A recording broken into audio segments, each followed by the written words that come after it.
Fala galera, paz seja convosco. Nós estamos no nosso segundo dia da leitura do Novo Testamento em 6 meses. Se você gastar 2 minutos por dia, você consegue ler o Novo Testamento em 6 meses, eu garanto. Eu estou fazendo esse vídeo aqui para te incentivar. E Deus está vendo, você que fez planos em 2019, na virada do ano, dizendo que ia ler a Bíblia mais tempo esse ano e não está fazendo, hein? Marcos capítulo 2 e capítulo 3.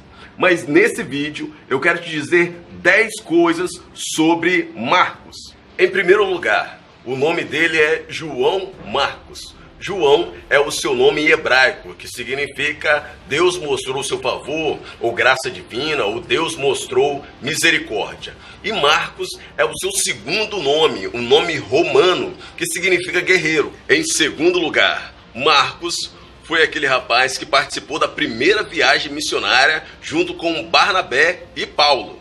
Terceiro lugar, Marcos é o rapaz que desiste da primeira viagem missionária junto com Paulo e Barnabé. De acordo com Hernandes Dias Lopes, existem 3 possibilidades dele ter desistido dessa viagem. A primeira possibilidade é que Paulo provavelmente mudou a rota, ou seja, ele saiu da costa e foi para o interior, onde a possibilidade de malária era alta e também os perigos eram imensos. Então essa é uma possibilidade dele ter desistido dessa viagem. A segunda possibilidade é que no livro de Atos nós encontramos Barnabé e Paulo. Barnabé e Paulo, depois Lucas muda esse contexto e começa a falar Paulo e Barnabé. Ou seja, provavelmente Paulo estava na liderança dessa viagem e ele não quis aceitar a liderança de Paulo. A terceira possibilidade é a sua inexperiência devido à sua juventude. Geralmente, os jovens e adolescentes eles ficam apaixonados pela missão, mas eles logo desistem quando encaram a missão de frente. Então, provavelmente, ele deve ter desistido por causa da sua juventude e a sua inexperiência. Agora, Marcos, ele tinha desistido da primeira viagem, volta novamente e fala, olha, eu quero ir com vocês, Paulo e Barnabé.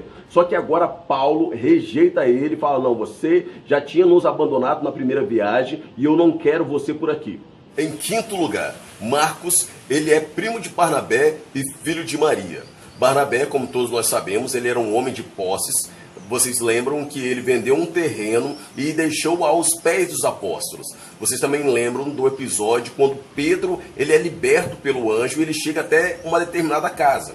Aquela casa é a casa de Marcos. Em sexto lugar, Marcos já esteve preso junto com Paulo. Em sétimo lugar, Marcos também foi cooperador de Paulo. Isso mesmo, eles andaram juntos num determinado tempo. Marcos, ele é chamado por Paulo quando ele está, então, no final da sua vida. É muito importante que, na primeira vez, Paulo tinha rejeitado o Marcos devido a inúmeras possibilidades que nós falamos que eram 3. Mas agora no final da sua vida, próximo ao martírio, onde Nero iria decapitá-lo, ele chama Marcos e fala que ele era muito útil ao ministério.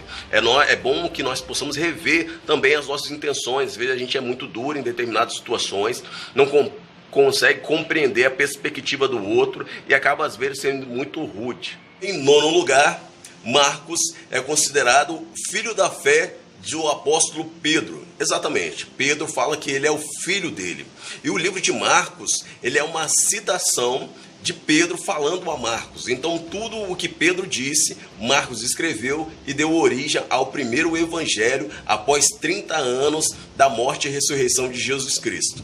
Décimo lugar, Marcos, ele é apontado pela maioria dos estudiosos como sendo aquele homem, aquele rapaz que correu nu pela floresta lá no final do capítulo. O livro de Marcos tem 16 capítulos e vocês vão ver que nos últimos versos vai falar de um rapaz, de um jovem que ao tentar ser preso pela polícia romana, pelos guardas romanos, os guardas pegam a roupa que ele tinha e ele acaba saindo correndo nu pela floresta, pela mata onde ele estava, no mesmo dia lá no Getsêmani, onde Jesus foi preso. Então, galera, foram as 10 coisas falando sobre Marcos. Depois nós iremos complementar algumas coisas. Falamos sobre o capítulo 1, capítulo 2, capítulo 3. Continua nessa pegada, não desiste não. São apenas 2 minutinhos que você vai gastar das suas 24 horas. Continua comigo, lendo a Bíblia, estudando a Bíblia, que em 6 meses nós iremos terminar. Valeu e até a próxima.